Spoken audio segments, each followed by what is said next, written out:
Welcome to Shady Screenings, where we pull back the curtain on the headlines and take a deep dive into the shadows of society. Today's episode will cover a very controversial incident that's happening right now all across the world. We'll cover the Los Angeles protests of 2025, renewed Trump era deportation raids, the violent press suppressions, and the emerging collapse of the civil order and public institutions.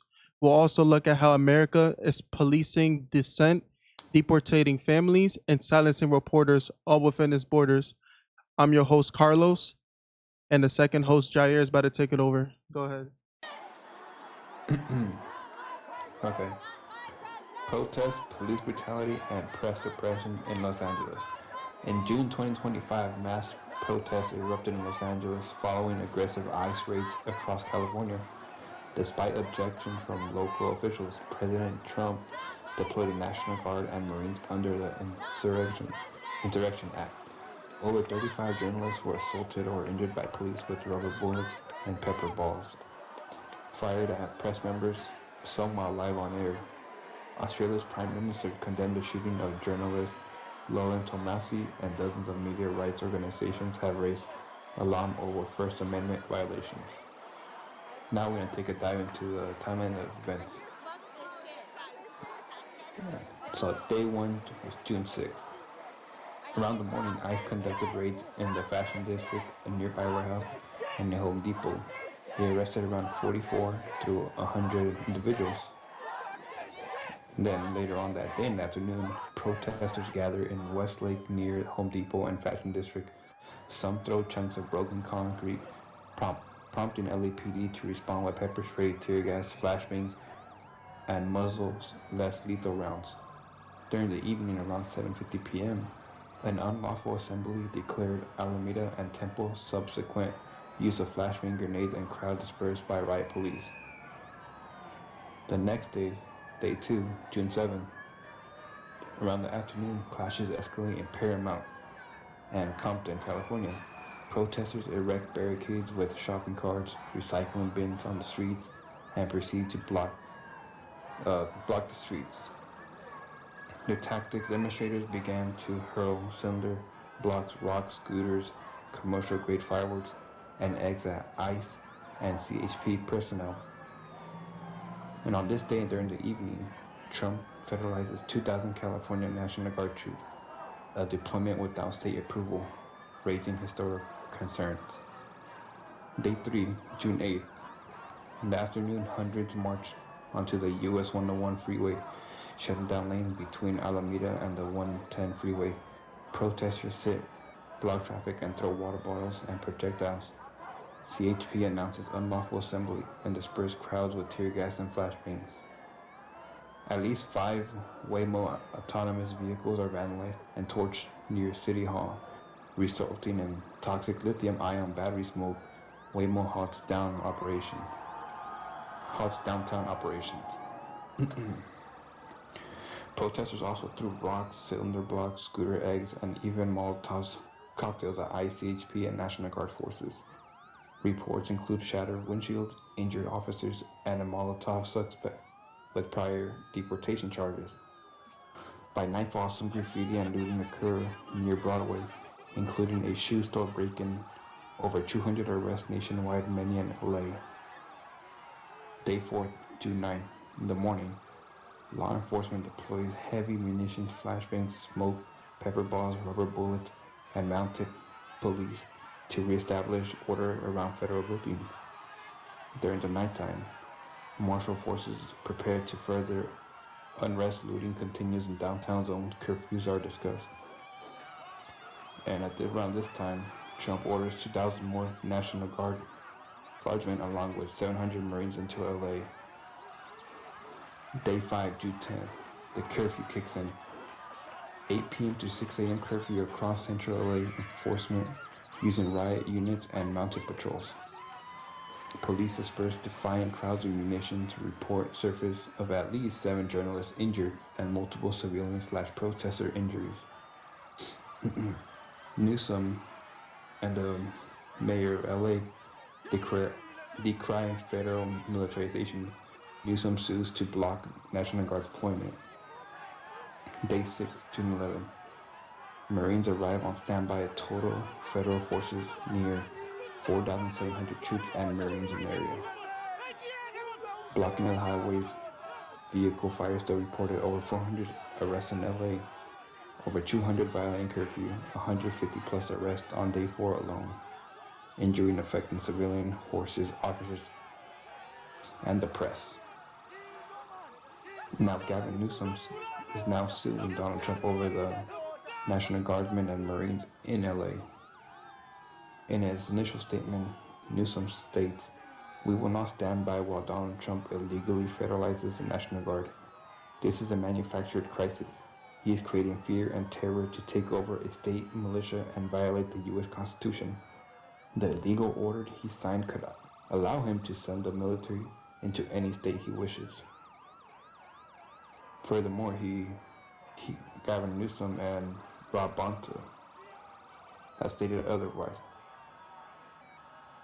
This is him intentionally causing chaos, terrorizing communities, and endangering the principle of our great democracy. It is an unmistakable step toward authoritarianism. That's what Newsom said. Now Rob Bonta said, "The president is trying to manufacture chaos and crisis on the ground for his own political ends." And after Donald Trump sent the Marines, this is what Gavin Newsom had to say. "U.S. Marines have served honorably across multiple wars. In defense of democracy, they are heroes.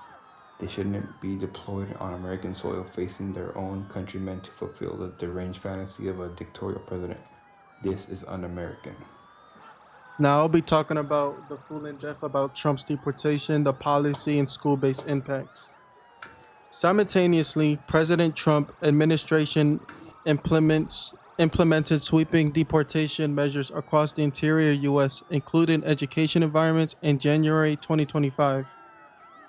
Long-standing protections keeping ICE out of the sensitive locations such as schools, hospitals, and houses of warships were resigned. This shift marked a stark departure from decades of policy, sending a wave of fear through immigrant communities. By March of 2025, educators nationwide reported alarming school attendance drops. Some districts saw reductions of 50 to 80% among immigrant students in Chicago. Absenteeism nearly halved in the days of following rumored school-based ICE activities. A second-grade teacher identified as Roy reported attendance as low as 20 to 30%, with parents citing fear of deportation over seemingly illness or home issues. Evidence shows that these impacts are more than incidental. A Stanford University study found communities with 287G partnerships between ICE and local policing saw 10% declines in Hispanic students' enrollments over the last 2 years. Nationwide, about 17% of school-aged children live with at least one non-citizen adult, higher in California, 32%. Texas is 25%, and New Jersey 24%. So California, Texas, and New Jersey all have a percentage of at least one non-citizen adult. Thousands of families in cities like Denver, Belgium, and Chelsea have since left the U.S. entirely, returning to countries like Venezuela due to fear and deportation pressures. In June of 2025, the Los Angeles Unified School District implemented security parameters at graduation ceremonies and offered Zoom streaming for vulnerable families. Like Denver PD also filed a lawsuit halting school enforcement, citing education disruptions. Nonetheless, Trump infrastructure enabled the government to gather school records and share them across federal databases. 17% of teachers reporting students' info to ICE in prior years, but data integration made this more widespread. On January 20th, 2025, President Trump issued a sweeping executive order resigning sensitive location protection, dismissing all limits on ICE operations in schools, hospitals, places of worship, courthouse, and bus stops. As of January 21st, 2025, so a couple months ago, the Trump administration has resigned an immigration policy that protected certain sensitive areas such as hospitals, February 2025. On January 20th, 2025, the Trump administration resided a Biden era policy that protected certain areas such as churches, schools, and buses. January 21st, 2025, as President Trump cracks down on immigrants in the U.S. illegally, some families are wondering if it is safe to send their children to school. The revocation of sensitive location protections. On January 21st, the administration resided previous guidelines that limited immigration enforcement actions. April 10th, 2025. A few weeks after the recession, some schools have already experienced a decline in students' attendance and healthcare providers. February 13th, 2025. Trump's administration resided a decades-old policy that restricts area by Immigration and Custom Enforcement (ICE) at or near sensitive locations. And on February 3rd, 2025, President Trump got rid of a decades-old policy that prevented agents from arresting immigrants without legal status in sensitive places.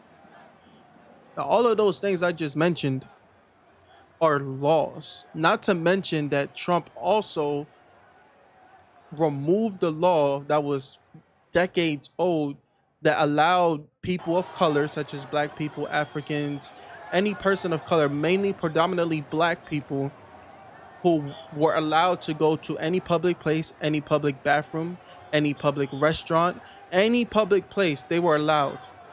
Now, any restaurant owner can pick and choose if he or she decides to allow a black person in their restaurant. So segregation, basically redlining, racism. And the person, if they decide that they don't want a black person in their restaurant, they're allowed to do that. That's within their own right. Now, on February 3rd of 2025, President Trump got rid of a decades-old policy that prevented agents from arresting migrants without legal status in sensitive places. And then President Trump doubled down and cracked down on immigrants in the U.S. illegally.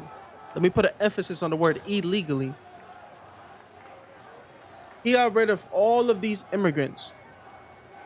Now, I understand that, immigrants, blah, blah, blah, but people got to remember, and I'm sure a lot of people remember, that the land that America claims was stolen from the Native Americans, and we're gonna get into that a little bit. So all the way back, I don't really know when, but we stole this land from the Native Americans. The Native Americans owned this land. They were peaceful people, tribe people, took care of their families, helped out others. They were always helping out. They didn't care what skin color you were. They were always helping. And then here comes the white man, America, comes in, takes the land. They burned down their families, their villages. They killed their children. They killed their moms and dads.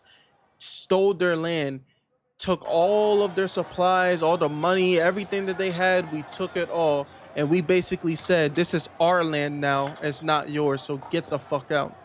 And still to this day, the Native Americans have yet to recover from what America, the white man, the so-called capital city, the American dream did to them. Still to this day.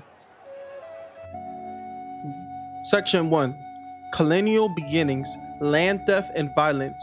Now this spanned all the way from 1492 all the way up until the 1800s. So at the time, the Europeans arrived at North America. Now, North America was home to 10 million to 15 million indigenous people with dynamic and sophisticated nations. August 21st, 2023. This is an article. Crystal Eco Hawk is the founder of Illumi Native, a Native woman-led racial and social organization dedicated to highlighting and challenging the narrative thrust upon Native American communities. Now, they settled colonialism quickly. They completely erased the indigenous sovereignty through wars, diseases, and encroachments. By the 1900s, indigenous population declined to under 300,000. I just want you to picture that for a moment. That was home to 10 million to 15 million indigenous people. And then when the European man arrived and annihilated, massacred them, they were under 300,000. They were basically on the verge of extinction. And it gets worse. When the European settlers arrived in the Americans, historians estimated that there were over 10 million Native Americans living there. By 1900, they estimated only 300,000 was left. In Kansas, Massachusetts, Florida, and beyond, hundreds of massacres were perpetrated by colonists and state militias, frequently driven by racist ideologies such as civilizations and the white supremacy. The white man believes that they are superior than all beings. They're at the top of the food chain. Everybody else is just the prey. The Trail of Tears and Indian Removal from 1830 to 1850, so 20 years. In 1830, President Jackson signed the Indian Removal Act, a law engineered to displace Turner nations in the southeast: Cherokee, Creek, Choctaw, Chickasaw, and Seminole. Now, if I mispronounce some of those, I apologize. For white expansion, May 28th, 2021. This article is part of an in session, the Teen Vogue lesson plan. Find a full lesson plan here on May 28th, 1830. President Andrew Jackson signed the Indian Removal Act into law. The United States government, legalization of land theft. So they made stealing land, basically stealing, which they claim stealing is illegal. You will go to prison for that, but yet they did it. That made it possible by state and federal acts and UNCs profiting from the sale of stolen native land. The university, this act entitled the president who hated, hate is a strong word and that's there, hated Native Americans to negotiate with, steal from the various tribes and removing them. But the theft of Native American tribal land didn't stop with the Indian Removal Act of 1830. That law was made in 1830. That authorized the Trail of Tears. Ohio land secessions in 1786. The United States established its first Native American reservation and approached each tribe as an independent nation. The Trail of Tears was the forced displacement of about 60,000 people of the 5 civilized tribes between 1830 and 1850. The additional thousands of Native Americans and their black slaves.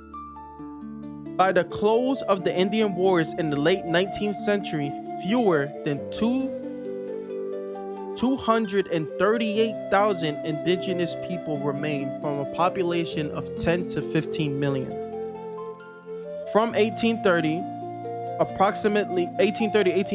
approximately 60,000 indigenous people were forced west. Between 13,000 and 16,000 people died from exposures, diseases, starvation, or U.S. military abuse. The infamous Cherokee Trail of Tears, 1838 to 1839, 1 year, saw 15,000 people march from Georgia to Oklahoma with 4,000 Cherokee deaths, many children in freezing cold and without provisions. They didn't give a fuck if you were a kid, an elderly, they didn't give a damn. They wanted to steal what never belonged to them in the first place, the European.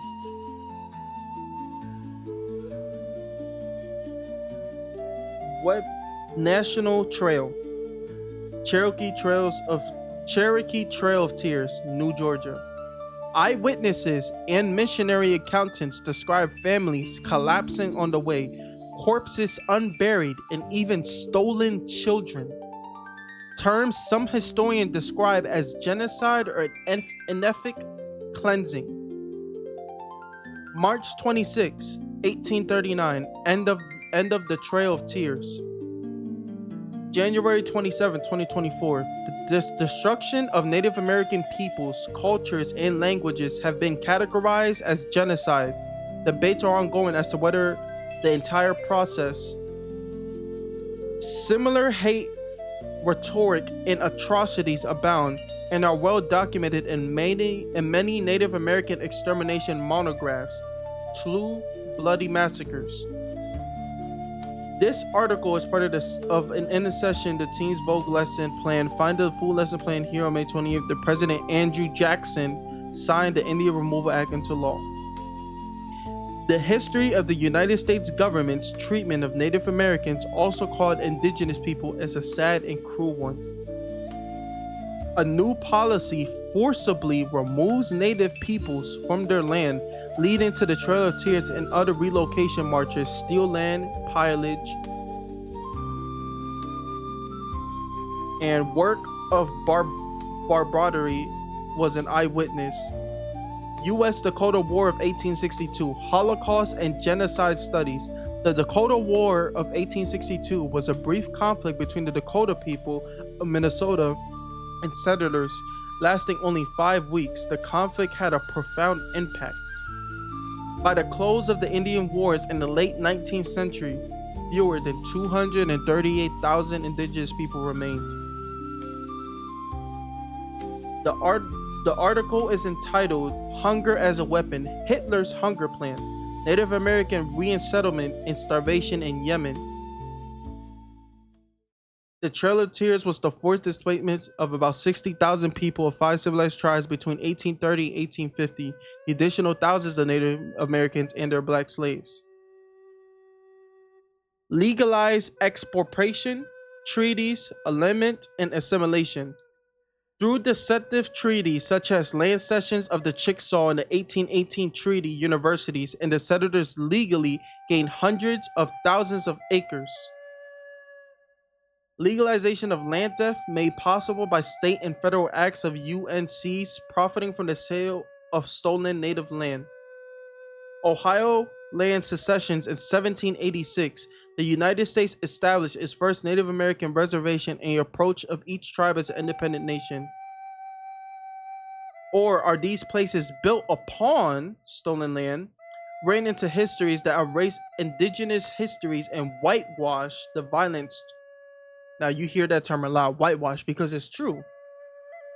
They decided to change history and make it like the white man did everything, when in reality, the white man ain't never did a damn thing but steal and kill and take whatever the greedy hands can get on. 1804 to 1838, the John Horse of the Black Simonole, Siminole, also known as John Calabo, 1812 to 1882, led their people in resistance to the death of the Native Americans' land. The history of the United States government's treatment of Native Americans, also called indigenous, is a sad and cruel tale. The Dawes Act of 1887, fragment and communal lands into tiny allotments. Unassigned plots were sold, leading to a drop from 138 million acres to 48 million under indigenous control by 1934. The Dawes Act ended Native American communal holding of property, with cropland often being privately owned by families or clans, by which they had ensured that everyone had a home. Settlers Indian Relocation Act of 1956. Settler colonialism. Critics have criticized the Indian Relocation Act as one of the legislative event in a long series of violence and legislation to get rid of assimilate Native Americans. But the death of Native American tribal land didn't stop when the Indian Removal Act of 1830 that authorized the Trail of Tears. Military campaign and massacres. The U.S. Army, along with state militia, waged 1,500 plus campaigns against Native tribes between early colonization and early 20th century. The destruction of Native American peoples, cultures, and languages has been categorized as a genocide. Bear River Massacre of 1863. 250 to 400 Shoshone civilians killed in Idaho. The Bear River Massacre was an attack by around 200 U.S. soldiers that killed an estimated 250 to 250 to 400 children, women, and men at Soshu Winter Encampment on January 29th, 1863. Dakota War of 1862. Mass execution and internment of Dakota people, hundreds hanged, thousands displaced. The Dakota War of 1862 was a brief conflict between the Dakota people of Minnesota and settlers, lasted only 5 weeks. The conflict had a profound impact. But the death of Native American tribal land didn't stop with the Indian Removal Act of 1830 that authorized the Trail of Tears, or these places built upon stolen land, which again, it is, and everybody knows that. But they have so much power, right? They control everything, and they refuse to admit to their wrongs. They don't want to have accountability. A new policy forcibly removes Native Americans from their land, leading to a Trail of Tears. And a lot of this stuff is really just going to re-emphasize like the 238,000 indigenous people who remained from a population of 10 to 15 million. Similar hate and rhetorical atrocities abound and are well documented in many Native American extermination monographs. And again, who did this act was presidents, and every president has done this. If you do your research, you will find that America was built on blood. It's not a land of the free, it's a land of the stolen. Indian wars decimated remaining tribes. By the end of the 19th century, fewer than 238 indigenous remained in the continental U.S. from a pre-contract population estimated to be between 5, 10, 15 million. They don't really know, they just estimate between 5, 10 to 15 million. Cultural genocide, boarding schools, and erasure. Oh, they got the schools too. The boarding school era, late 19th to mid 20th century, forcibly removed thousands of indigenous children from families to strip culture and identity. They didn't want to just erase them from history. They didn't want to just erase them from living. They didn't want to erase their homes. They didn't want to erase their families, the mom, dads, grandmas, children. They wanted to erase their identity, their being. They wanted to erase everything, so they never existed. President Biden apologized for a 150-year Indian boarding school policy. Norman Okla, AP, President Joe Biden said he will formally apologize on Friday for the country's role in forcing indigenous children for over 150 years into boarding schools when many were physically incapable. When they would not let their children be taken, they were taken instead. So if you as a parent defied your child being taken into these boarding schools, instead of the child, they took you. And you can imagine what they did, far worse than what they were going to do to the children. 130 years ago, 19 men from the 3rd Mesa of Hopi Reservation in Arizona were arrested. Crystal Eco Hawk is the founder of Illuminative, a Native woman-led racial and social organization dedicated to highlighting the challenging narratives that thrust upon Native American communities.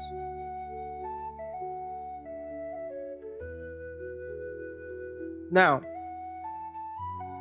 why does this matter in 2025?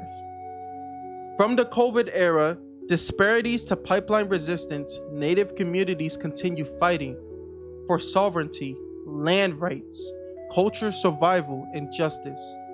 These events form a genocidal continuum: land theft, cultural erasure, legal subjugation, non-isolated tragedies. Recognize this history, because this is history. This is their story. This is his story. It's essential to meaningful recollection, policy change, and honoring ongoing resistance. Now, just to touch up on a couple of things, the health challenges that their health, what they had to go through, trauma, environmental contamination, mining, uranium, water scarcity, food insecurity. The Centers for Disease Control and Prevention reported that American life expectancy had taken a nosedive during the pandemic, with the biggest drop occurring among non-Hispanic American Indians. And this tells you why Native Americans are dying sooner. They're dying quickly. Occurring among non-Hispanic American Indians and Alaskan Natives, it was reassuring to see coverage of this terrible trend, but largely absent was the context and history underlying these disparities. The reason why indigenous people were hit hardest by COVID-19 go beyond the fact that they also have very high rates of underlying comorbidities like obesity, high blood pressure, diabetes, cardiovascular disease. Instead, the roots of health disparities among indigenous people are inextricably linked with the complex history of our nation's mistreatment of indigenous people. I care for Native patients at Indian Health Service and tribal health facilities in Arizona, New Mexico, and Maine. Before the COVID-19 pandemic, I saw firsthand how the doctrine of manifest destiny, the belief that colonial settlers had a divine right to eliminate indigenous people and appropriate their land, has been an engine for sickness and death. Even today, centuries after our nation was founded, this is decades after, manifest destiny was widespread attack on indigenous lands and peoples. The U.S. military forced relocations of Native Americans peoples, distributing native food waste of hunting, fishing, gathering, and farming. The military intentionally, purposely targeted indigenous food sources, destroying crops and livestock. We were seen as an enemy, so we were fed like prisoners of war, said Martin Reinhardt, a professor at Northern Michigan University. The people were given measly rations of flour, sugar, salt, and lard, the ingredients to make fry bread. What many think is a traditional indigenous food, but is in fact a food of oppression, cooked up out of a necessity. Later, the U.S. government will provide a commodity of foods, mystery meat, canned vegetables, yellow cheese, to fulfill their treaty obligations. These commodity foods would become staples of native kitchens and led to a sky-high rate of obesity, high blood pressure, diabetes, and cardiovascular diseases among indigenous people. In the 1800s and early 1900s, as settlers moved west, the federal government dammed rivers and built reservoirs, siphoning water away from the tribes. The Hoover Dam provided electricity, damming up Colorado River, so you have access to power, access to water, and this is how the West was created, said Amber Crotty, a Navajo National Council delegate. Water is a precious commodity, especially out west. Without access to safe water, indigenous people haul water by truck over long distances, or turn to unsafe sources tainted by contaminants ranging from bacteria to uranium. They might not wash their hands or bathe as frequently, increasing their risk for various infections. It's hard to prepare food safely. They might drink diabetes promoting sugar sweetened beverages because they're cheaper than bottled water. Indigenous land has also been under the assault as extravagant industries in search of natural resources like uranium and oil. Abandoned uranium mines. Now that the Southwest, the radioactive waste still hasn't been cleaned up.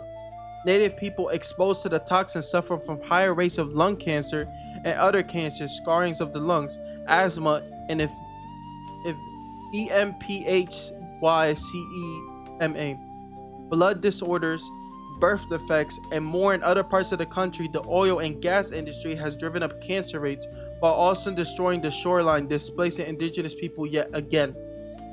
Missing in the media coverage of dropping American life expectancy was among indigenous people death from unintentional injuries. Mostly drug overdose deaths were almost tied with deaths from COVID-19, followed closely by chronic liver disease and cryohosis largely related to alcohol use.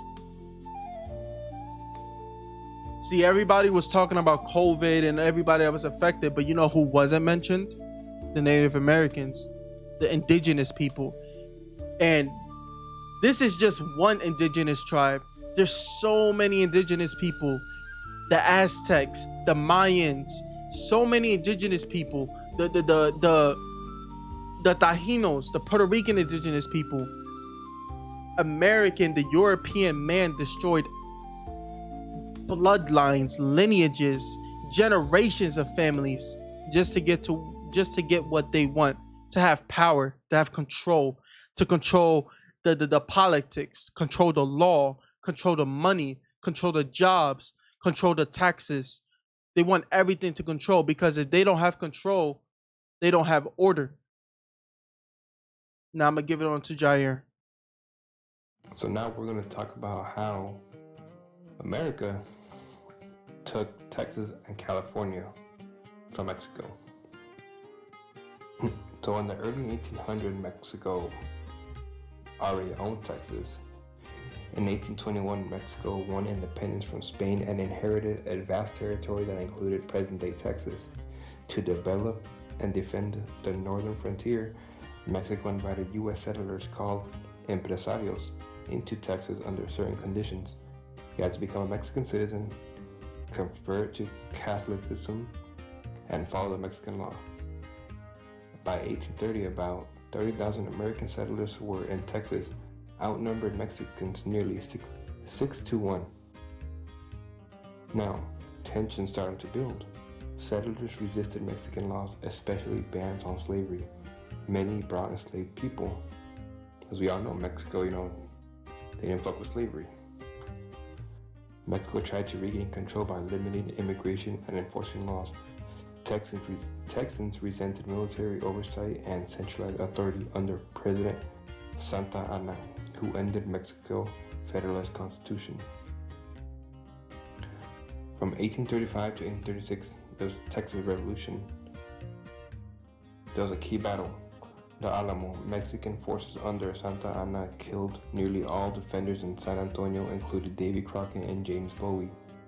The Goliath Massacre. Hundreds of Texan prisoners are executed. Battle of San Jacinto, April 21st, 1836. Texan General Sam Houston defeats and captures Santa Anna in 18 minutes. Santa Anna signs treaties granting Texas independence, though Mexico never formally recognizes it. The Republic of Texas becomes an independent nation for nearly a decade. In 1845, the U.S. annexes Texas. After years of debate over slavery and war risk, President James K. Polk, a believer in manifest destiny, approves Texas statehood. Mexico uses as a provocation and death of Mexican authority. War becomes inevitable. Now, California and the U.S.-Mexican War. In 1846, tensions spark war. Disputed territory between the Rio Grande U.S. claim and the Nueces River, Mexico's claim, trigger conflict. Polk sends troops under General Zachary Taylor into the disputed zone. Mexican cavalry attacks, killing U.S. soldiers. Polk claims Mexico shed American blood on American soil. Congress declares war in May 1846. On June 1846, a group of American settlers in Sonoma, California, launched the Bear Flag Revolt and declared a California Republic. U.S. Navy Commodore John D. Sloat seizes Monterey, and within weeks of most coastal California falls under the U.S. control. U.S. troops push deep into Mexico territory. Taylor wins victories in northern Mexico, Monterey, Buena Vista. General Winfield Scott launches an amphibious assault on Veracruz, marches to Mexico City, and captures it in September 1847. In 1848, the Treaty of Guadalupe Hidalgo was signed on February 2nd. Mexico ceded over 500,000 square miles to the U.S., about half its national territory. California, Arizona, New Mexico, Nevada, Utah, parts of Colorado, and Wyoming. U.S. pays $15 million and assumes 3.25 3.25 million in claim against Mexico. Mexico calls this La Venta de Medio País, sale of half the country. In 1853, the U.S. buys another strip of land, southern Arizona and New Mexico, from Mexico for $10 million to complete the Southern Transcontinental Railroad. Now, the U.S. had a motivation for this taking of California. The belief that Americans were destined by God to expand from the Atlantic to the Pacific. Now, I don't know about y'all, but I don't think God sent anyone to kill anyone for land. That doesn't sit right. So, Mexican perspective, many Mexicans saw this as a violent land grab, the humiliation of a young republic, and a betrayal by elites who accepted unfair conditions. Mexico lost half its territory and plunged into decades of political instability. And which is true. I mean, you see how Mexico's corrupt. Right now we have that female president. You know, damn well she got into power because of the cartel. It's just horrible what's going on over there. There was I believe a governor or a mayor of a town in Mexico who I believe he spoke against the cartel, and the next day they found his head chopped off on top of his car outside his home. So, who knows if Mexico, I mean, the U.S. never had taken these states from Mexico, who knows how Mexico would have been. Now, this takeover affects Mexicans to this day, and we're going to go into that. So we're going to go into the loss of national identity and historical trauma. In Mexico, the 1848 loss is seen as a national humiliation and betrayal by elites like Santa Anna. Many Mexicans grow up with the sense that the U.S. is a bully power that stole land, interferes in internal affairs, and exploits its neighbors. The saying, Pobre México, tan lejos de Dios y tan cerca de los Estados Unidos. Poor Mexico, so far from God and so close to the United States. This reflects the bitter truth. The event is still taught in schools as La Pérdida del Norte, the loss of the North, creating a historical wound in national psyche. Cultural and ancestral displacement, U.S. Southwest. For Mexican Americans in places like California, Texas, Arizona, and New Mexico, their ancestors didn't cross the border crossed them. Many can trace family lines back to when their land was part of Mexico, Spain, or even indigenous nations. Land loss and its positions. After 1848, tens of thousands of Mexican landowners were dispossessed through legal trickery, intimidation, or outright theft. Families that once owned vast ranchos became poor workers on the same land. That's insane. You had a rancho, big land, and now you're poor. Those stories are rarely taught in U.S. schools, creating a hidden history that shapes Mexican American identity today. Wealth inequality rooted in the land grab. By losing half its land, rich in gold, oil, and agriculture, Mexico was locked out of massive economic growth. Like I said, that affects Mexico today. Meanwhile, the U.S. turned the stolen territories into engines of wealth. California's gold rush and Texas oil boom. The inequality set the stage for massive wealth gap between the U.S. and Mexico today. It also fueled immigration, as millions of Mexicans had to migrate north to survive. And then we're going to talk about racism, discrimination, and second-class citizenship. After the Treaty of Guadalupe Hidalgo in 1848, Mexicans in the new U.S. territories were supposed to gain citizenship and rights, but were treated as foreigners, segregated, and often lynched. Damn, so you're saying those Mexicans in the now U.S. states, they were supposed to get citizenship, and then their kids obviously were going to get citizenship, and that would have gone on until today, but no, instead, they were lynched. Yeah, alright. By the early 1900s, Most Mexican Americans were denied the right to vote, denied to access white schools, and they were forced into migrant labor. That legacy continues today. Stereotypes about Mexican immigrants being illegal or invaders are rooted in this history of conquest. Even multi-generational Mexican Americans are often seen as outsiders or told to go back to Mexico. Erased history in U.S. education. U.S. schools rarely teach the full truth about how Texas was taken, the atrocities committed during the Mexican-American War, the disposition of Mexicans after 1848. As a result, Mexican-American youth often grow up disconnected from their own history. This erasure fuels movements like Chicano studies, Meca, and Latinx activism to reclaim truth and pride. Immigration backlash and the border wall narrative. The U.S. created the border, but Mexicans who cross it are called criminals, despite many having deep ancestral ties to the land, which is true. This was their land first. U.S. just came and took that shit. Anti-immigrant rhetorics ignore that much of the U.S. Southwest was once Mexico. Many Latinos feel the immigration debate isn't just about law, it's about a long history of stolen land racism. Cultural resistance and pride. Despite all of this, the descendants of those displaced revive tradition, Dia de los Muertos, ranchera music, and murals.